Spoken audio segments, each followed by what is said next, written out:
So this problem is just here to review some of the big ideas from the week, namely finding a maximum and minimum value in 3 dimensions. Here we're dealing with this function, x cubed plus y cubed minus 12xy. And we see that this function has some movement. So we think that there's probably a maximum, minimum, or maybe even a saddle point or all of the above happening here. So let's explore this, and again, to do this, we're going to rely on derivatives, but now that we're working in 3 dimensions, we need partial derivatives. So we've got to find two derivatives here, a partial derivative of f with respect to x, and a partial derivative of f with respect to y. So going through our expression with respect to x, we treat x as a variable and everything else like a constant. So the derivative of x cubed is 3x squared. Because y cubed doesn't have an x in it, that's like a constant, so the derivative of it is 0. And of negative 12xy, derivative of it has an x in it, but the derivative of x is just 1, so we're left with minus 12y. Similar kind of expression from the perspective of y. X cubed is a constant, so it goes away. Y cubed, we get 3y squared minus 12x. So we have a system of equations, and we want to solve these for when they both equal 0 to get our critical points. Now I'll solve this using substitution, so I see that I have either a y or an x in these equations that I can isolate. Let's go ahead and isolate the y in the top equation.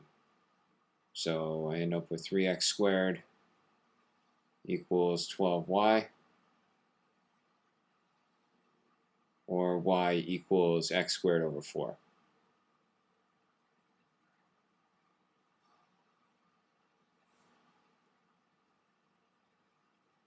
All right, and then what we can do is we can take this y value and substitute it into the other equation for y, and we'll have something purely in terms of x. So we'll say instead of 3y squared, 3 times what we just found, x squared over 4 squared minus 12x equals 0. And if we simplify this a little bit, right, x squared squared would be x to the 4th. 4 squared is 16, so I have 3 over 16 x to the 4th minus 12x equals 0. Now I can factor an x in both of those, and I have x times 3/16 x cubed minus 12 equals 0. This equals 0 when either this or this piece is 0. Obviously this x would be 0 when x is 0, so we've got one solution.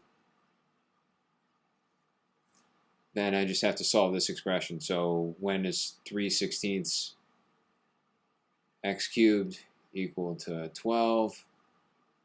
We'll divide, so I get 12 divided by 3 is 4 times 16 is 64, and x cubed equals 64. And that works out nicely because the cubed root of 64 is 4. 4 times 4 times 4 is 64. So there's our other solution. And then, because I have these values of x, I can figure out what y is. Because y is just x squared over 4. So if it's 0, it's 0. So now my first critical point is at this point xy equals where x is 0 and y is 0. And the second one is when x is 4. And if I plug 4 in, 4 squared over 4 is 4.